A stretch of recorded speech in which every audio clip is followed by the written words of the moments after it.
Did you know that some seeds sitting in your kitchen right now might not be the best choice as we get older? I'm talking about seeds that our grandmothers knew to prepare differently, or sometimes avoid altogether. After 40 years of helping seniors with their nutrition, I've seen how the wrong seeds can cause unexpected problems. But here's what might surprise you. It's not always the seeds themselves, but how we eat them today compared to how our ancestors did. I've spent decades working with people over 60 to help them feel their best through simple food choices. Today, we're going back to the wisdom our grandparents had about seeds, which ones need special attention as we age, and why the way we eat them now is so different from the old days. You'll learn about 5 common seeds that require a bit more thought when you're over 60, and I'll share the traditional ways to make them work better for your body. Let me tell you something that might surprise you. Our bodies change as we age, and foods that were perfectly fine when we were 30 can sometimes cause issues when we're 70. But here's the thing. Our grandparents knew this. They had ways of preparing foods, especially seeds, that made them easier to digest and better for older bodies. The problem today is that we've lost much of this traditional knowledge. We eat seeds the same way at 70 as we did at 20, without considering how our digestive systems have changed. We buy them processed, pre-packaged, and often eat them in ways that would have puzzled our great-grandmothers. I see this in my practice all the time. Seniors come to me with digestive issues, joint pain, or energy problems. And when we look at their diet, we often find they're eating certain seeds in ways that just don't work well for their changing bodies. The good news is that most of these problems have simple solutions. Solutions our ancestors knew by heart. Sunflower seeds. Let's start with sunflower seeds.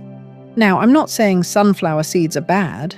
They're packed with vitamin E and healthy fats.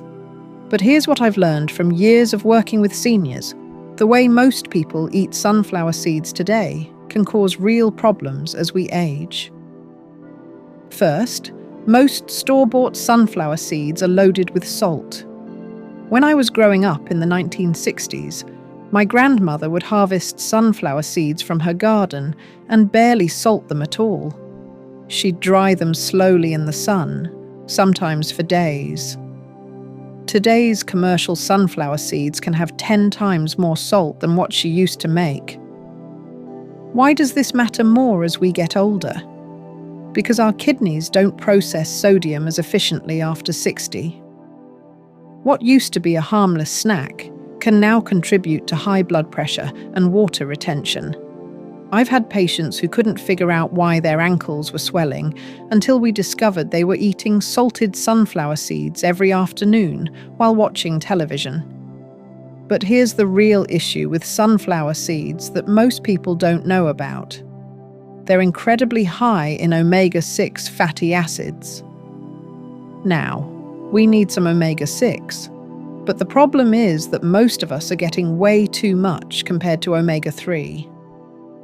This imbalance can increase inflammation in the body, which is especially problematic for seniors who already deal with more inflammation as part of aging. My grandmother's generation ate sunflower seeds maybe once a week, as a special treat. Today, people munch on them daily without thinking. That's a huge difference in how much omega-6 we're consuming. The shells present another problem that's bigger for seniors. As we age, our digestive systems become more sensitive. Those sharp shell fragments that we might have handled fine at 30 can cause irritation and even small tears in the digestive tract at 70. I've seen cases where people developed chronic stomach discomfort that we traced back to eating sunflower seeds with bits of shell. Here's how to handle sunflower seeds the traditional way. Buy them raw and unsalted. Soak them overnight in water with a pinch of sea salt. This makes them easier to digest, just like our great-grandmothers did with most seeds and nuts. Dry them slowly in a low oven, around 200 degrees, for several hours. Eat them in small portions, maybe a small handful twice a week, not daily. Pumpkin seeds. Pumpkin seeds are interesting because they're actually very nutritious, full of magnesium, zinc, and healthy fats. Our ancestors ate them regularly, especially in the fall when pumpkins were harvested. But again, the way we eat them now versus then makes all the difference. The biggest problem I see with pumpkin seeds and seniors is that most people buy them already roasted and heavily salted. These commercial versions are often roasted at very high temperatures, which damages some of the beneficial oils and creates compounds that can be inflammatory. But there's another issue that's specific to seniors. Pumpkin seeds are very high in fiber and can be quite hard to digest when eaten in large quantities. As we age, our digestive enzymes aren't as strong as they used to be. What our 30-year-old stomachs could handle easily can cause bloating, gas, and discomfort at 60 plus. I remember my great-aunt Sarah, who lived to be 96. She always saved pumpkin seeds when she made pumpkin pie, but she had a very specific way of preparing them. First, she'd soak them in salt water overnight. Then she'd dry them completely before roasting them slowly at a low temperature. She'd add just a tiny bit of salt and maybe some herbs from her garden. Most importantly, she never ate more than a small handful at a time. She told me that eating too many at once would give her what she called a heavy stomach. Now I understand she was talking about the digestive burden of too much fiber and fat at once. There's also something called phytic acid in pumpkin seeds. This compound can bind to minerals in your digestive system and prevent you from absorbing them properly. For seniors who already have a harder time absorbing nutrients, this can be a real problem. The soaking process that traditional cooks used helps reduce phytic acid significantly. Here's the traditional approach. When you carve pumpkins or cook fresh pumpkin, save the seeds. Rinse them well and soak them in salt water for 8 to 10 hours. This softens them and begins breaking down compounds that are hard to digest. Then dry them completely and roast them slowly at 250 degrees until they're crispy. Eat them in small amounts, maybe a quarter cup at most in one sitting. Chia seeds. Now, chia seeds are newer to most of our diets. They weren't something our grandmothers typically ate, at least not in most parts of America and Europe. But they've become very popular in recent years because they're packed with omega-3 fatty acids and fiber. The problem is that many seniors jump into eating chia seeds without understanding how powerful they are. These tiny seeds can absorb up to 10 times their weight in water. When they hit your stomach, they expand significantly. For older digestive systems that move food through more slowly, this can cause serious problems. I've had several patients end up in the emergency room because they ate dry chia seeds and didn't drink enough water. The seeds formed a gel-like mass in their stomachs that caused severe pain and blockage. This is especially dangerous for seniors who might already have slower digestion or take medications that affect how quickly food moves through their system.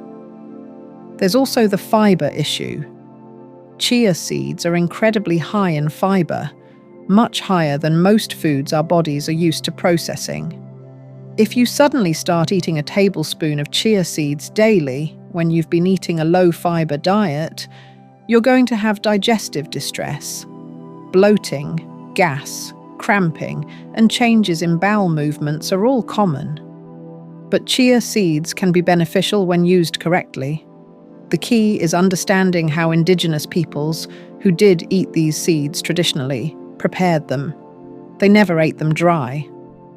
Always with liquid, and often soaked first. The traditional way, which I now recommend to my patients, is to soak chia seeds in water or another liquid for at least 20 minutes before eating them. This lets them expand outside your body instead of inside it. Start with just 1 teaspoon of seeds, not a tablespoon. Mix them into smoothies, yogurt, or oatmeal where they have plenty of liquid to work with. Also, increase your intake very slowly. Start with a teaspoon every other day for a week, then daily for a week. Then you can gradually increase if your body handles it well. And always drink extra water when you eat chia seeds. Flax seeds. Flax seeds have been around much longer than chia seeds. They were grown in ancient Egypt and were a common crop in many parts of Europe and North America. My own grandmother grew flax on her farm in Minnesota, though they used it mainly for making linen, not for eating. The nutritional benefits of flax seeds are real. They're high in omega-3 fatty acids and lignans, which can be especially beneficial for women after menopause. But there are some specific concerns for seniors that many people don't know about. First, whole flax seeds are very hard for the human digestive system to break down. They're so small and have such a tough outer coating that they often pass through your system completely unchanged. You get very little nutritional benefit from whole flax seeds. Our ancestors knew this and almost always ground them fresh before use. But here's where it gets tricky for seniors. Ground flax seeds go rancid very quickly because grinding exposes the oils to air and light. Rancid oils are inflammatory and can actually be harmful rather than helpful. Many people buy pre-ground flax seeds at the store, but these have often been sitting around for weeks or months, and the beneficial oils have turned rancid. There's also a compound in flax seeds called cyanogenic glycosides. In small amounts, this isn't a problem for most people. But if you're eating large quantities of flax seeds daily, which some people do, thinking more is better, these compounds can interfere with iodine absorption and potentially affect thyroid function. This is especially concerning for seniors who already have higher rates of thyroid problems. I also worry about flax seeds for seniors who take blood-thinning medications. Flax seeds can have mild blood-thinning effects themselves, and the combination could be problematic. Always check with your doctor if you're on any medications before adding flax seeds to your diet regularly.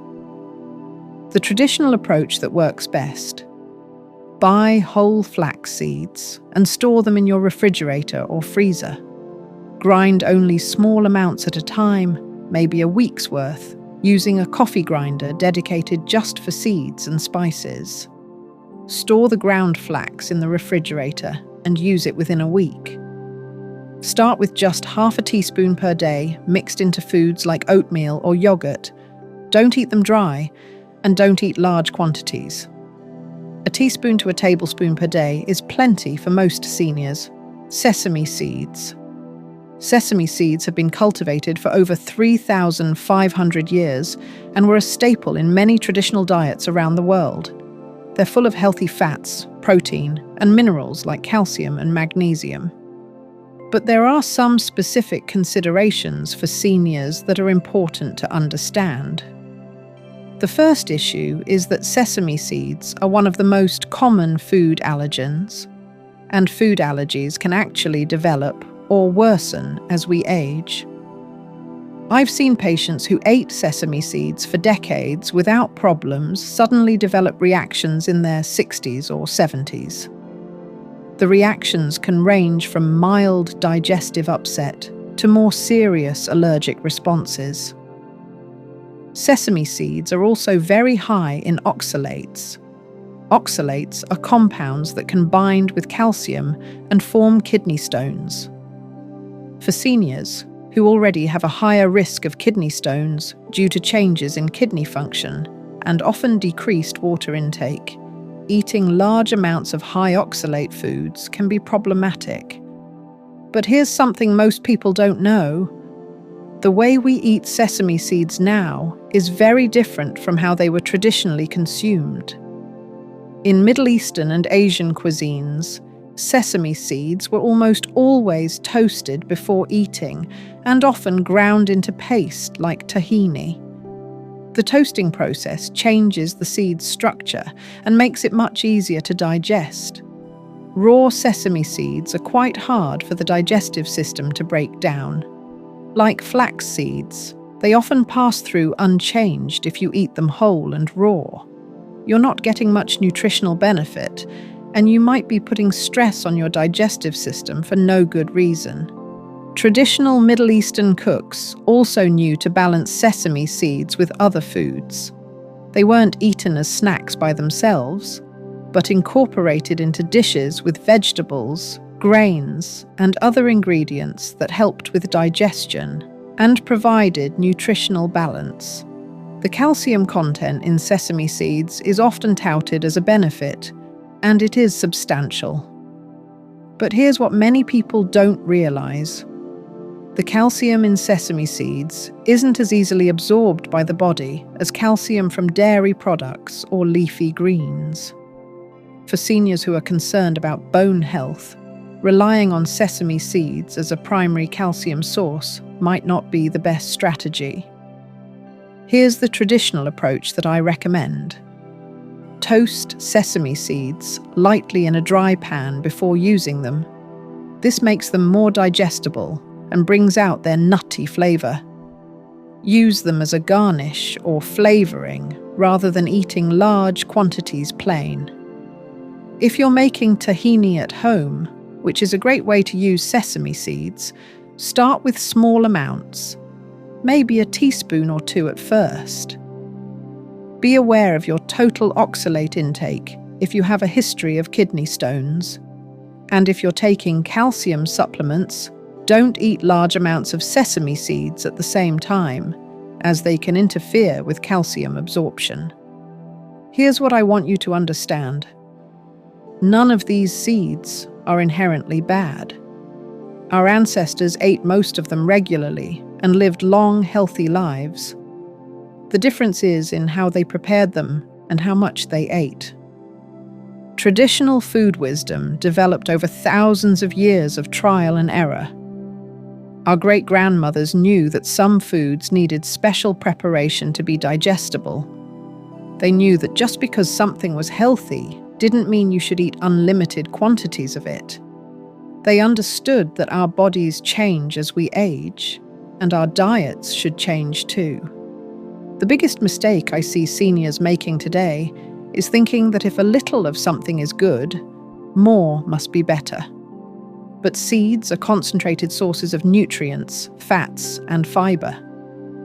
A little goes a long way, especially as we get older and our digestion becomes less efficient. The second mistake is eating seeds the modern way instead of the traditional way. Pre-packaged, heavily processed, eaten in large quantities without any thought to preparation or balance. This approach can turn beneficial foods into sources of problems. So let's see what we've learned about these 5 seeds. Sunflower seeds need to be eaten in small quantities, preferably soaked and dried rather than heavily salted. Pumpkin seeds should be soaked overnight before roasting slowly and eaten in moderation. Chia seeds must always be soaked in liquid before consuming, and you should start with very small amounts. Flax seeds should be ground fresh and used quickly, not eaten whole or in large quantities.